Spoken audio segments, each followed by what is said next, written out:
Fala galera, tudo bem? Como é que você tá? Tá tudo tranquilo? Tudo na paz? Muito bem, então hoje a gente vai começar a estudar o capítulo 2 de Lucas. Se você ainda não leu, pausa esse vídeo, vai ler Lucas com calma, capítulo 2, e depois você dá play.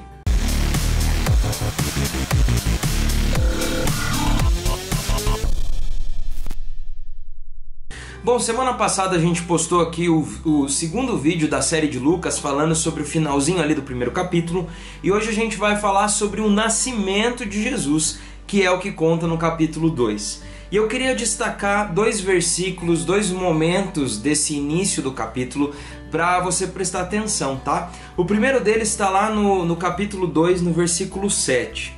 Diz assim: Então Maria deu à luz o seu primeiro filho, enrolou o menino em panos e o deitou numa manjedoura, pois não havia lugar para eles na pensão. Bom, a gente já conhece muito bem essa história porque todo Natal a gente lembra um pouco dela, seja através de filmes, de desenhos, através da nossa igreja. A gente já ouviu muitas vezes sobre a história de Jesus, mas eu nunca vou esquecer da primeira vez que eu ouvi essa explicação e essa aplicação para a nossa vida sobre esse momento. É interessante porque José e Maria já estava grávida, já estava quase dando à luz ao filho, e eles tiveram que viajar para outra cidade. Naquela época, de tempos em tempos, eles precisavam voltar para a cidade onde eles nasceram para fazer uma espécie de contagem da população. Então eles contavam quantas pessoas tinham, com quem tal pessoa casou, para ter uma noção do tamanho da população, tá? E José então teve que voltar para a cidade onde ele tinha nascido, era a cidade dele. Chegando lá, a Maria começa a sentir as dores do parto, ela já estava pronta para ter o filho, para ter Jesus. Só que naquele momento, eles começaram a procurar e eles não encontravam lugar para Jesus nascer, não encontravam lugar para ficarem hospedados. Porque a cidade estava cheia, todas as pessoas que moravam em outras cidades, mas que tinham nascido lá, assim como José, tinham ido para aquela cidade e a cidade estava lotada. Você já foi para algum lugar assim, em fim de ano, talvez para a praia, e estava cheio de gente, todo lugar que você ia tinha fila e tal? Então era mais ou menos isso. Mas é muito interessante porque no versículo 7, diz: não havia lugar para eles na pensão, não havia lugar para eles em nenhum lugar, nenhuma pousada, nenhum hotel. E uma vez eu ouvi um pastor dizendo o seguinte: muitas vezes nós, assim como aqueles donos de hospedaria, nós não abrimos um lugar, nós não deixamos um lugar no nosso coração e na nossa vida para Jesus. E sabe, muitas pessoas, quando ouvem Jesus, vamos usar assim essa expressão, bater a porta, essas pessoas dizem que não tem lugar. Por que essas pessoas dizem que não tem lugar? Afinal de contas, todo mundo gosta de Jesus. Jesus é um cara legal, Jesus morreu por nós, Jesus era um cara bom, ensinava sobre amor.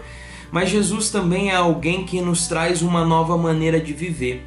Jesus é alguém que quando entra na nossa vida, as coisas mudam, a gente precisa mudar o jeito de fazer as coisas, o jeito de pensar, o jeito de falar. E muitas vezes nessa situação, as pessoas não querem dar espaço e dar lugar para Jesus. Elas preferem serem donas da sua própria vida. Elas preferem que ninguém se meta, que ninguém dê pitaco, que ninguém dê opinião.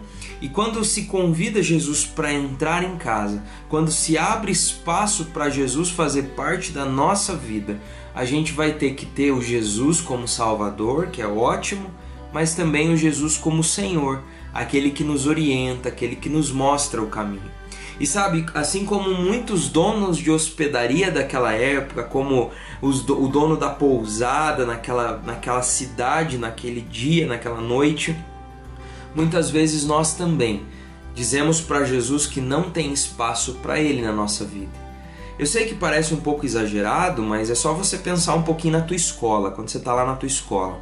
Será que quando você está lá no intervalo com a galera lá que são seus amigos, que começam a fazer alguns tipos de brincadeira, que começam a zoar, a falar alguns assuntos que talvez não são os melhores, será que nesse momento você se lembra de ter um espaço para Jesus na sua vida, de deixar Jesus dentro da tua casa, do teu coração naquele momento?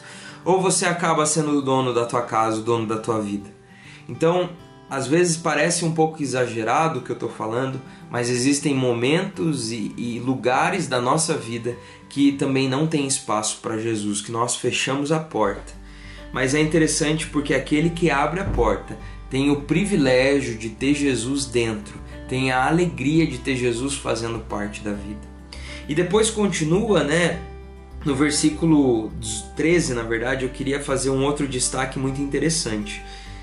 Versículo 13, no capítulo 2, a gente vai ver que aparece para um grupo de pastores que estava cuidando dos rebanhos nos campos um anjo, e esse anjo anuncia uma boa notícia de que o Salvador havia nascido. E depois, no versículo 13, diz assim: no mesmo instante apareceu junto com um anjo uma multidão de outros anjos, como se fosse um exército celestial, e eles cantavam hinos de louvor a Deus. E no versículo 20, né, depois que os pastores viram aquilo acontecer, diz assim: então os pastores voltaram para os campos, cantando hinos de louvor a Deus, pelo que tinham ouvido e visto. O anjo aparece para os pastores e diz que era para eles irem até um lugar, até onde eles iriam encontrar um bebê recém-nascido. E depois que eles anunciam isso para os pastores, um coral de anjos aparece cantando. Eles vão até lá, encontram o bebezinho e voltam para casa também cantando hinos de louvor a Deus. Sabe o que esses dois versículos, versículo 13 e versículo 20, me ensinam? Que quando nós ouvimos sobre Jesus, ouvimos que Jesus pode não ter um espaço para nascer numa pousada, mas que no céu é comemorada a vinda dele. Pense só, que loucura, né? Enquanto não tinha um lugar para ele nascer, o céu estava em festa, havia coral de anjos cantando porque ele tinha nascido. E quando a gente entende isso, e quando a gente vai até Jesus, e quando nós abrimos espaço para Jesus fazer parte da nossa vida, o mesmo louvor, a mesma alegria que existe no céu vai fazer parte das nossas vidas.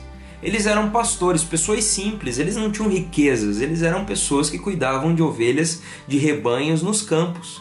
E eles tiveram contato com a mensagem de Jesus e foram até Jesus depois disso. E quando eles voltam para a vida normal deles, eles não são mais os mesmos, porque eles voltam cheios da alegria que só Jesus pode dar. Deixa eu te falar uma coisa, talvez você está vendo esse vídeo aqui, é um vídeo normal, estou falando de Jesus, você já ouviu sobre Jesus várias vezes. Mas talvez você já tenha ouvido sobre Jesus, mas não tenha ido até Ele, não tenha falado com Ele. Ou talvez você já foi até Ele, mas a alegria dele não tem feito parte da sua vida. Eu quero te falar, escolha viver feliz. Escolha trazer a alegria de conhecer a Jesus para o teu dia a dia, para a tua escola, para a tua tarefa diária, para as coisas dentro da tua casa, para o teu momento sozinho, para cada momento da sua vida. Porque quando nós temos um encontro com Jesus, quando nós entendemos quem Ele é, a alegria do céu, a alegria de conhecer a Ele, começa a fazer parte do nosso dia a dia. E mesmo que a nossa vida não se transforme, porque esses homens continuaram sendo pastores de ovelhas, a alegria de Jesus começa a fazer parte do nosso coração. E daí tudo começa a mudar. Então a primeira lição é que a gente precisa deixar espaço para Jesus fazer parte do nosso dia a dia. E a segunda lição que eu percebo aqui é que quando nós ouvimos sobre Jesus, nós vamos até Ele, a alegria dele começa a fazer parte da nossa vida normal. E o que antes era normal começa a ficar cheio de significado. Pensa só, eles eram pastores vivendo um dia normal. Um coral de anjos apareceu. Eles conheceram o Salvador do mundo e voltaram para a sua vida normal, completamente diferentes. Eu quero te falar, você pode voltar desse vídeo que você está assistindo completamente diferente, se você entender quem Jesus é e trazer a alegria dele para a sua vida. Sabe, eu queria que você pausasse esse vídeo agora, talvez, e orasse, pedindo para que Deus fizesse parte da sua vida. E mais do que isso, que a alegria de conhecê-lo pudesse fazer parte da sua vida normal mesmo. Porque a vida normal passa a ser muito melhor e ter muito mais significado quando a gente traz a alegria do céu para a nossa vida. Bom, por hoje é só, espero que tenha sido legal aí para você falar um pouquinho sobre o capítulo 2. Semana que vem a gente vai ter um novo vídeo falando sobre a segunda parte do capítulo 2, tá bom? Que Deus te abençoe e não se esqueça de ter tempo com Deus, de falar com Ele, de confiar nele, de andar junto com Ele. Deus é muito mais do que uma religião, é muito mais do que um livro, é muito mais do que um local que você vai durante a semana, lá uma igreja. Deus é real e Ele está interessado em fazer parte da sua vida. Que Deus te abençoe.